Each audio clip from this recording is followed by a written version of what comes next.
Salut à tous, c'est Marine, je suis ravie de vous retrouver pour un nouveau Weekly Fix. Et on démarre l'émission sur une sortie plutôt inattendue. Reggie Fils-Aimé, le président de Nintendo America depuis maintenant 13 ans, a annoncé son départ en retraite.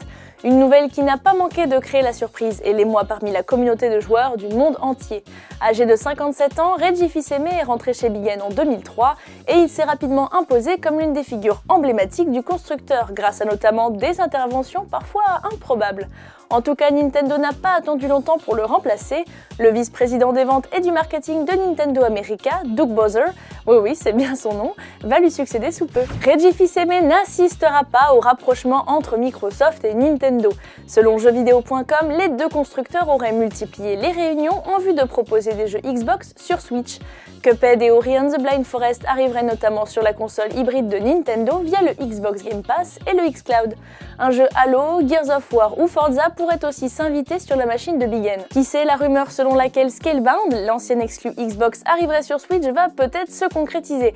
Et personnellement, ça me ferait mi-plaisir, mi-rager parce que j'avais acheté la One juste pour ce jeu. Ouais, je sais, c'est pas forcément super futé. En attendant, jeuxvideo.com affirme en parallèle que Microsoft présentera deux des nouvelles consoles du projet Scarlett à l'E3 2019, dont une Xbox dépourvue de lecteur Blu-ray. Bon, ça fait rêver même si les pincettes restent de rigueur. Samsung a dévoilé ses smartphones Galaxy S10, S10e et S10 Plus. De 5,8, 6,1 et 6,3 pouces, ces appareils sont dotés d'un écran dynamique AMOLED avec encoche ronde. Sous le capot se cache une puce Exynos 9820 de 6 à 12 Go de RAM et de 128 à 1 Tera de stockage. Côté différence, le S10e est équipé d'un double capteur photo et d'un lecteur d'empreintes sur la tranche. Les S10 et S10 Plus ont de leur côté un triple capteur et un lecteur d'empreintes à ultrasons sous l'écran. Ils seront mis en vente le 8 mars entre 759 et 1009 €. Samsung a aussi présenté son premier smartphone pliable, le Galaxy Fold. Au menu, deux écrans dynamiques AMOLED de 4,6 et 7,3 pouces, un processeur 8 cœurs, 12 Go de RAM, une double batterie de 4380 mAh, un triple capteur photo et une compatibilité 5G. Un produit 2 en 1 prévu pour la seconde moitié de l'année, au prix de, attention tenez-vous bien, 1980 $. Ah oui, ça pique un peu. Il ne fait pas bon être un super-héros Marvel sur Netflix. Preuve en est, la plateforme de SVOD a confirmé cette semaine l'annulation des séries centrées sur Jessica Jones et The Punisher. Rassurez-vous, la saison 3 de Jessica Jones a déjà été tournée et sera bien diffusée prochainement. Mais après cela, il ne restera officiellement plus de séries Marvel à annuler.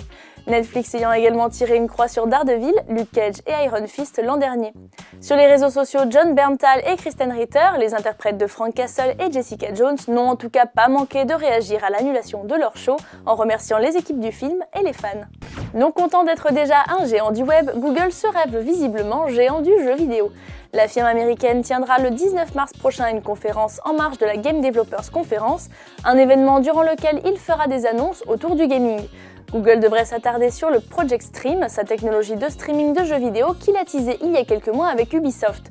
La rumeur court qu'il pourrait aussi lever le voile sur le projet Yeti, son propre service de streaming permettant de jouer à des jeux gourmands sur n'importe quels appareils, console comme mobile. On reviendra en tout cas sur toutes les annonces de Google dans Weekly Fix. Et voilà, ce Weekly Fix est déjà terminé, mais pas de panique, on se retrouve dès vendredi prochain. Salut!